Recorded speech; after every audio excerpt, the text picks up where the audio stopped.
Good morning बच्चों, कैसे हो? 9th-10th के लिए है ये चैप्टर ज्योग्राफी का फर्स्ट, रिसोर्सेज एंड डेवलपमेंट। देखो बच्चों, इससे पहले मैं आपको कुछ बताना चाहती हूँ।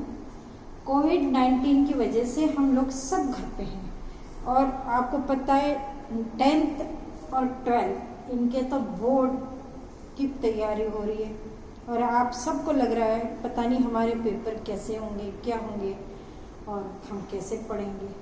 अब आपको अपने घर पे रह के सेल्फ स्टडी करनी पड़ेगी, बहुत मेहनत करनी पड़ेगी और जो भी वीडियो हम आपको शेयर कर रहे हैं उसको ध्यान से सुनना है। कोई भी क्वेरी है, कोई डाउट्स है, आप अपने गार्जियन के साथ अपने स्कूल आइए और हमें पूछिए। अब एक बहुत इम्पोर्टेंट बात है बच्चों, 9th और 11th के रजिस्ट्रेशन फॉर्म की लास्ट डेट आ चुकी है। अब ध्यान से सुनो, 9th और 11th की रजिस्ट्रेशन फॉर्म की लास्ट डेट आ चुकी है, आप देख लेना। और जो 10th और 12th है इनकी बोर्ड फॉर्म की लास्ट डेट आ चुकी है। तो आप लोग स्कूल आइए और अपने फॉर्म रजिस्ट्रेशन वगैरह स्टार्ट करिए, अदरवाइज आपकी लास्ट डेट निकल जाएगी तो आपको बहुत दिक्कतें हो जाएंगी। तो मैं आपको बार बार रिपीट कर रही हूँ, आप जल्द से जल्दी स्कूल में आइए, अपने गार्जियंस को लेकर, अपने पेरेंट्स को लेकर और संपर्क करिए। ठीक है बच्चों, थैंक यू। अब आगे पढ़ते हैं हम लोग development, resources and development. Resources का मतलब जानते हो, संसाधन, और डेवलपमेंट तरक्की से। और रिसोर्सेज और डेवलपमेंट एक दूसरे से जुड़ा हुआ। जितना हमारे पास संसाधन है उतना ही हम लोग आगे तरक्की कर सकते हैं।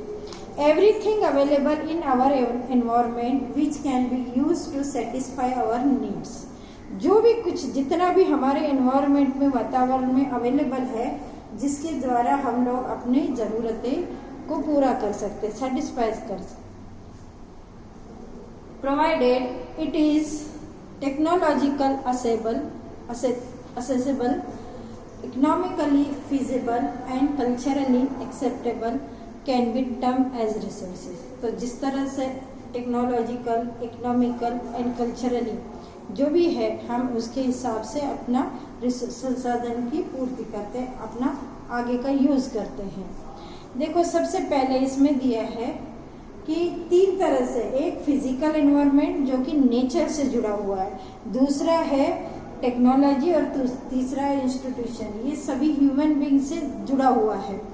तो सबसे पहले आप देखिए कि अगर हम चार्ट बनाते हैं, ये है रिसोर्सेज। क्या है बच्चों? रिसोर्सेज। अब ये रिसोर्सेज जो है 2 तरह से बटा है। एक है, आपको दिखा दूं कि ये है नेचुरल, एक रिसोर्सेस होता है नेचुरल और दूसरा है हमारा क्या है, ह्यूमन, जो मनुष्य के द्वारा बनाया हुआ है। ठीक है। अब इसमें है एक रिन्यूएबल, क्या है, रिन्यूएबल, और दूसरा नॉन रिन्यूएबल। ठीक है। अब आपको पहले इसके बारे में पढ़ेंगे हम, इस एक साइड से हम आगे पढ़ते चले जाते हैं। देखो, सबसे पहले है द प्रोसेस ऑफ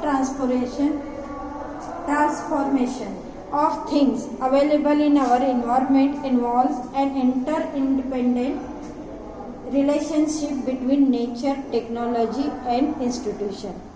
अब जो भी प्रोसेस ट्रांसफॉर्मेशन है वो एक दूसरे से आंतरिक जुड़ी हुई है और ये है human being interact with nature through technology and create institutions to accelerate their economic development. तो मनुष्य जो है ये इंटरेक्ट होता है नेचर से, जो टेक्नोलॉजी के द्वारा हर चीज़ टेक्नोलॉजी से तैयार करता है और बाद में हम इकोनॉमिक डेवलपमेंट स्टार्ट करते हैं। Do you think that resources are free gifts of nature as is assumed by many।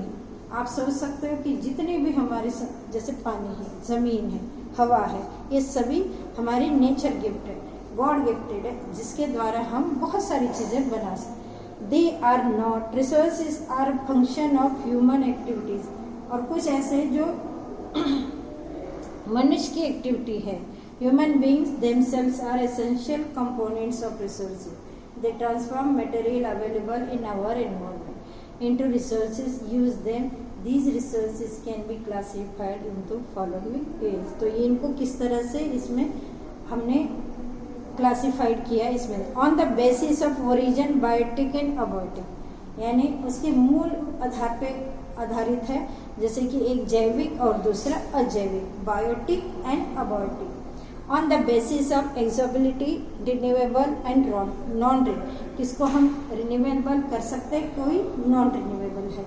On the basis of ownership, individual, community, national and international, कोई हम अपने स्तर पे करते हैं, कोई मिलके करते हैं, कोई कम्युनिटी में करते हैं, कोई ओनरशिप में करते हैं, कोई नेशनल मतलब राष्ट्रीय स्तर पे है, कोई अंतर्राष्ट्रीय स्तर पे। On the basis of status of development, potential developed, stock और रिजर्व, जितना हमारे पास स्टॉक है, रिजर्व है, ये सभी आधार पर हम लोग ये तरक्की कर सकते हैं। तो बच्चों आज के लिए इतना ही काफ़ी है। कल मैं अगला पार्ट पढ़ाऊंगी, आप ध्यान से सुनिए, समझिए और अपनी तैयारी करिए।